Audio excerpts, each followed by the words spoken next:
அன்பான சகோதரனே, சகோதரியே, இந்த வார்த்தைகளை நீ சாதாரணமாக கேட்கவில்லை. இந்த ஆடியோ, இந்த வீடியோ, இந்த செய்தி தற்செயலாக உன் வாழ்க்கையில் வரவில்லை.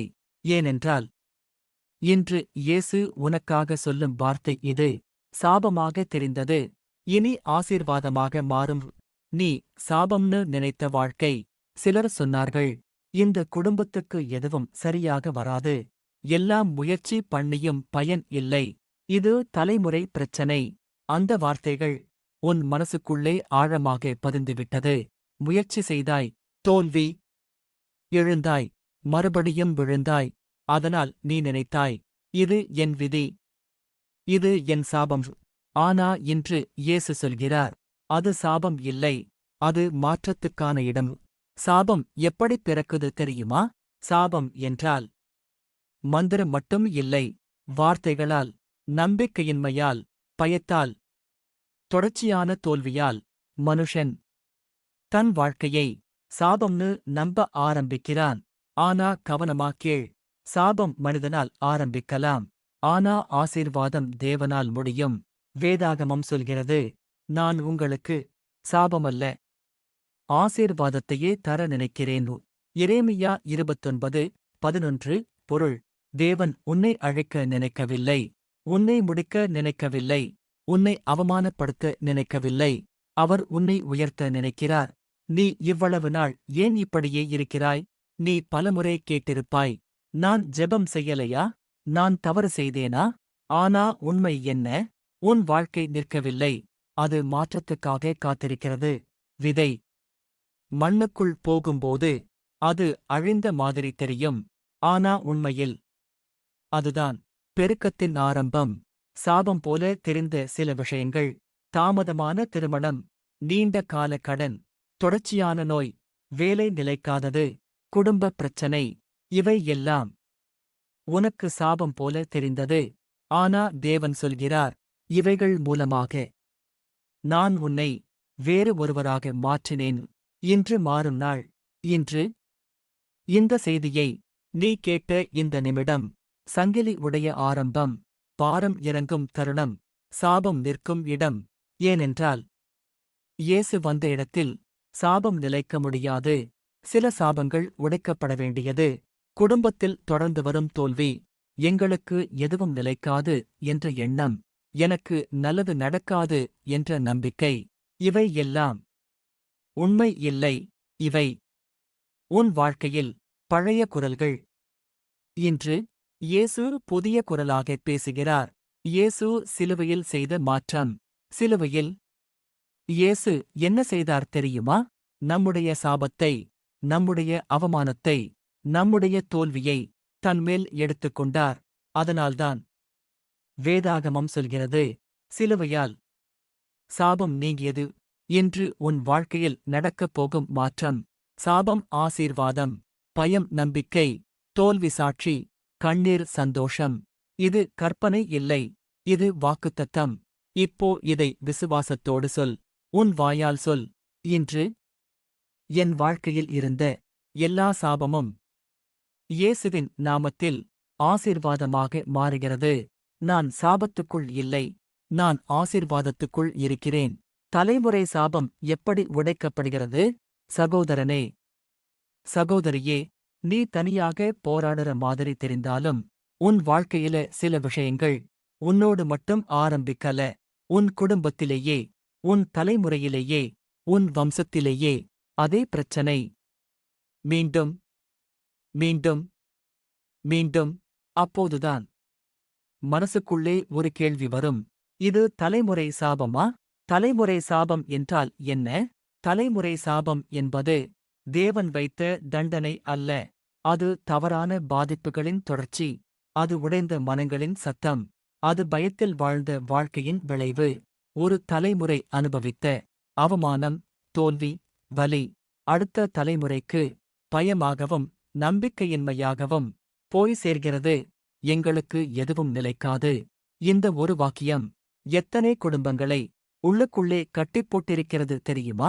வீடு வந்தா போகுது, வேலை வந்தா நிலைக்கல, பணம் வந்தா தங்கல, உறவு வந்தா உடையுது. இதெல்லாம் சாபம் போல தெரிகிறது. ஆனா உண்மை என்ன? இது சாபம் இல்லை. இது உடைந்த நம்பிக்கை. இயேசு வந்தால் தலைமுறை நிற்கும். வேதாகமத்தில் ஒரு விஷயம் தெளிவா சொல்லப்பட்டிருக்கிறது. இயேசுவில் புதிய படைப்பு. அதன் அர்த்தம் பழையது நிற்கிறது. பழைய சுழற்சி உடைகிறது. பழைய கதைகள் முடிகிறது.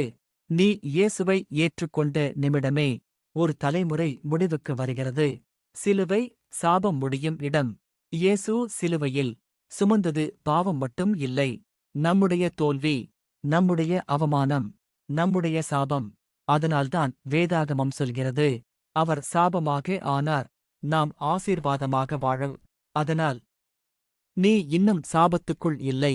நீ நினைக்கிற அளவுக்கு நீ கட்டப்பட்டவன் இல்லை. சாபத்தை பிடித்து வைத்திருப்பது யார்? இது கடினமான உண்மை. தேவன் இல்லை. இயேசு இல்லை. நம்முடைய நம்பிக்கை இல்லாத எண்ணங்கள்தான். எனக்கு நடக்காது. எங்களுக்கு இப்படித்தான். இதுதான் என் விதி. இந்த வார்த்தைகள் சாபத்தைப் போல வேலை செய்கிறது. வார்த்தை வாழ்க்கையை கட்டும் அல்லது உடைக்கும். நீ சொல்ற வார்த்தை உன் நாளை கட்டுகிறது. உன் பிள்ளைகளை பாதிக்கிறது. உன் வீட்டை நிரப்புகிறது. அதனால்தான் இயேசு சொன்னார், வார்த்தையில் ஜீவன் இருக்கிறது. இன்று பழைய வார்த்தைகளை நிறுத்து. இன்று உன் வாயால் சொல்ல வேண்டிய புதிய வார்த்தை. இப்போ இந்த வார்த்தைகளை மெதுவாக சொல்லு. என் குடும்பத்தில் சாபம் இல்லை. இயேசுவின் நாமத்தில் ஆசீர்வாதம்தான். பழைய தோல்வி சுழற்சி இன்று முடிவுக்கு வருகிறது. உன்னை தேவன் ஏன் தேர்ந்தெடுத்தார்? ஏன் உனக்கு மட்டும் இவ்வளவு போராட்டம்? ஏனென்றால் நீ உடைக்க வேண்டியவன். நீ நிறுத்த வேண்டியவன். நீ மாற்ற வேண்டியவன். நீ ஒரு பிரிட்ஜ் ஜெனரேஷன். உன் வாழ்க்கையில் தேவன் மாற்றம் செய்தால் அடுத்த தலைமுறை சுதந்திரமாக வாழும்.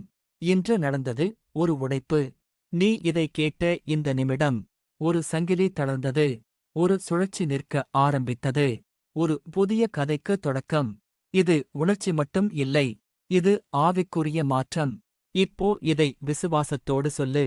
நான் தலைமுறை சாபத்தின் முடிவு. என் வாழ்க்கை ஆசீர்வாதத்தின் தொடக்கம். இயேசுவின் நாமத்தில் பழைய சுழற்சி உடைந்தது. சாபம் முழுமையாக ஆசீர்வாதமாக மாறும் கடைசி படி. திடீர் மாற்றத்தின் அடையாளங்கள். சக்தி வாய்ந்த உடைப்பு ஜெபம். சகோதரனே, சகோதரியே, இப்போது நீ இங்கு வந்திருக்கிறாய் என்றால் அது தற்செயல் இல்லை.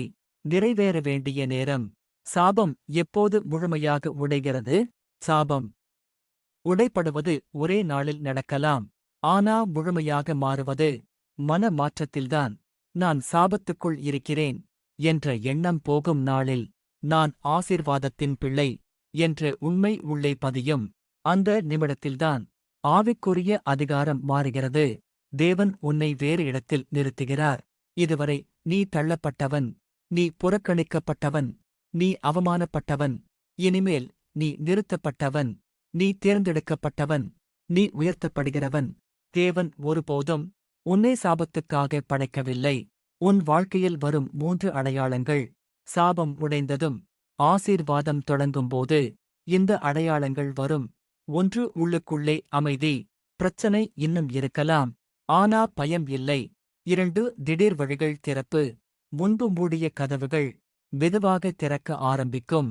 3 வார்த்தைகள் மாறும். என்ன ஆகுமோ? தேவன் பார்த்துக் கொள்வார். சிலர் உன்னை பார்த்து சொல்லுவார்கள், நீ மாறிட்ட. உனக்கு அமைதி வந்திருக்கு. அது ஏன் தெரியுமா? சாபம் வெளியே போனது. ஆசீர்வாதம் உள்ளே வந்தது. உன் கடந்த காலம் இனி உன்னை கட்டுப்படுத்தாது. நீ செய்த தவறு உன்னை நிரந்தரமாக அடையாளம் காட்டாது. இயேசுவின் இரத்தம் கடந்த காலத்தை மூடி புதிய அடையாளம் கொடுக்கிறது. நீ சாபத்தின் பிள்ளை இல்லை. நீ கிருபையின் பிள்ளை. இன்று ஒரு தீர்மானம். இந்த மாற்றம் உணர்ச்சியிலேயே நிற்கக்கூடாது. இது தீர்மானமாக மாற வேண்டும். வாழ்க்கை முறையாக மாற வேண்டும். அதற்காகத்தான் இந்த ஜெபம். சக்தி வாய்ந்த உடைப்பு ஜெபம். கர்த்தராகிய இயேசுவே, இப்போது இந்த வார்த்தைகளை கேட்கும் ஒவ்வொருவரின் வாழ்க்கையையும் நீர் பார்க்கிறீர். அவர்கள் நினைத்த இது சாபம் என்ற எல்லா நிலைகளையும் இன்று நீர் தொட்டருளுங்கள். தலைமுறையாக வந்த தோல்வி, பயம், நம்பிக்கையின்மை, வறுமை, உறவு உடைப்பு இவைகளுக்கு இப்போது முடிவு வரட்டும். இயேசுவின் சிலுவையின் வல்லமையால் எல்லா சாபமும் ஆசீர்வாதமாக மாறட்டும். பழைய சுழற்சி நிற்கட்டும். புதிய ஆரம்பம் பிறக்கட்டும். இந்த நிமிடத்திலிருந்து அவர்களின் வீடு ஆசீர்வாதத்தின் வீடாக மாறட்டும். இயேசுவின் வல்லமையான நாமத்தில் ஜெபிக்கிறோம் பிதாவே. ஆமென். வாயால் சொல்லு. இன்று என் வாழ்க்கையில் இருந்த எல்லா சாபமும் முழுமையாக உடைந்தது. நான் ஆசீர்வாதத்தின் பிள்ளை. என் வீடு ஆசீர்வாதத்தின் வீடு. என் நாளை நம்பிக்கையின் நாள். இயேசுவின் நாமத்தில் ஆமென்.